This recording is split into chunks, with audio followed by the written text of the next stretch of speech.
Thank you, Mr. Chair. I yield my time to Chair Jordan. I thank the gentleman. Mr. Shank, did Gail Wright really tell you that? Yes. Justice Alito said he didn't tell her. She said she didn't tell him, but you're sure she told you? Absolutely. Now, you wrote a book a couple of years ago, is that right? 2018, you wrote a book? Yes. I want to read a section from that book. It's a section where you relate you and your family attended oral arguments at the court. You were there in the courtroom, and that directly involved your brother Paul, also a reverend. And I just want to read this section. You said, with the single rap of the gavel, Chief Justice William Rehnquist announced, "We'll hear argument first this morning in number 95-1065, Reverend Paul Schenck and Dwight Saunders versus Pro-Choice Network of Western New York." Paul and I winked at each other, knowing we had made history with that reverend in his name. It had been a minor victory when we persuaded the court that reverend should remain before Paul's name, even though we had been told repeatedly that legal briefs never included such titles. You thought it was important that, obviously based on what you said, you thought it was important that the title Reverend be in front of Paul's name, is that right? Correct. And why was that? Because we saw it as a religious liberty matter, and that would make it clear that it fit in that category. Did Chief Justice Rehnquist really say that, the way I just read it from your book? I can't say that I remember that. Well, you're pretty darn specific here. You got the number, case number 95-1065. Very next word says Reverend Paul Schenck. You made it a big deal. Thought it's the first time it's ever happened. I'm just asking, did it really happen? I wish I could tell. I would have to go back and review that. So it may not have? Possibly not. Why do you say possibly not? You were emphatic in your book. I would have to go back. We did go back. We did go back, and I got the transcript right here. Proceedings, 10:05 a.m., Chief Justice Rehnquist. We'll hear argument first this morning in number 95-1065, Paul Schenck and Dwight Saunders versus Pro-Choice Network of Western New York. Did you hear it? I did. Was there a word missing? Title Reverend. Yeah, wasn't in there. In your book, you said it was a big deal, so much so that you winked at your brother. Did you wink at your brother? Yes. What'd you wink for if it wasn't in the title? Well, it was our case. But that's not, you said you winked because they included Reverend in the title, and the transcript says Mr. Rehnquist didn't. Perhaps not. Perhaps? Court reporter get it wrong? Did he say it and the court reporter get it wrong? Well, then. Well, we got the audio too. I'm going to play that for everyone to hear. We'll hear argument first this morning, number 95-1065, Paul Schenck and Dwight Saunders versus Pro-Choice Network of Western New York. Reverend, did you hear that? I did. Was there a word missing that's different from what you put in your book? A title, yes. What was that title? Reverend. Reverend was not there. Right? Did you wink at your brother? I think I did. In fact, I think I actually hooked him. So now you got more details. You got the key detail wrong, what you were writing about in your book, but now you remember an additional detail.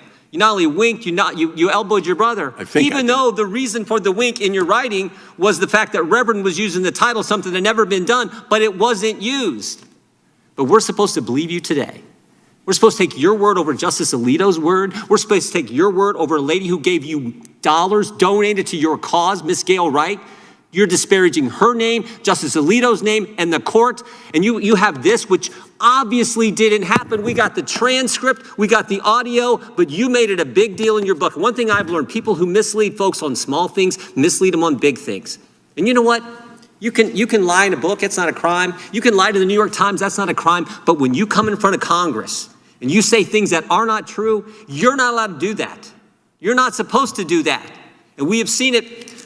You're not supposed to do that. I yield back. This is Gentleman yields back. And at this time, the time has expired, and so I will therefore recognize myself for 5 minutes of questions.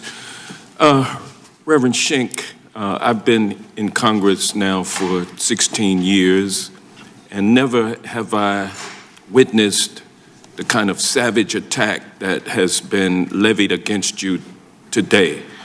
I've never seen that or heard that happen. Gentleman yield. Before. No, I won't. I'd like to know, sir, do you have any response to anything that Attorney Pauletta said about you? Yes, a couple of things. One is, I think he alluded to finding that I had made untruthful statements under oath, something like that. In those days, I was a street activist.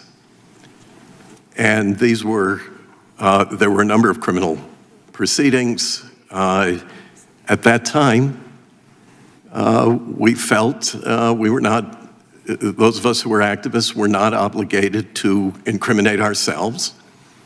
It was up to others to prove their accusations against us. I will say that, you know, activists, like politicians, become hyperbolic. We use inflammatory language for effect.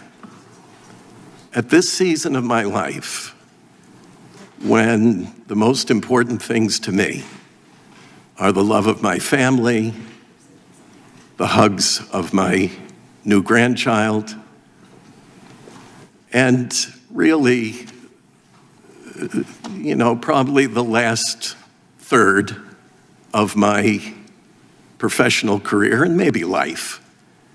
What matters to me is telling the truth, is speaking candidly. And that's what I've come here to do. Let me, and thank you for that, and let me just say that having looked through your background, having seen that you were born to a father who was Jewish, a mother who was Catholic, she converted to Judaism, but then as you got older, you converted to Christianity, took flack for it from the family, which was later, they embraced you. But you are a man who has stood on principle, even though I've disagreed with many of the positions that you've taken over the years. But I don't think it can be said that you are a gentleman who lacks principle and character and does what you believe and is truthful and honest. So I want to thank you for being here today. I want to ask you, what was the relationship between the Supreme Court Historical Society and your efforts with influencing justices at the Supreme Court, or at least bolstering them in their thinking? Mr. Chairman, in 1999, my organization acquired a piece of property across the street from the Supreme Court, which we thought would give us advantage in accessing the court, and it did.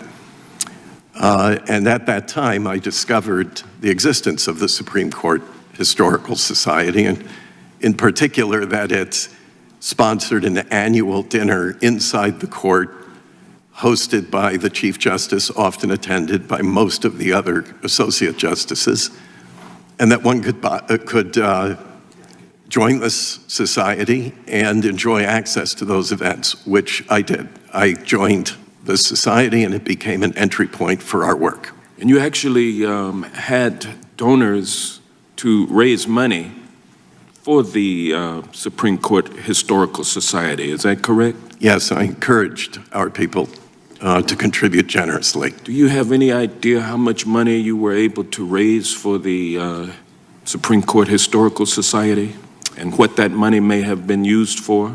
I never actually added it up, but it was considerable. It was certainly over $1 million?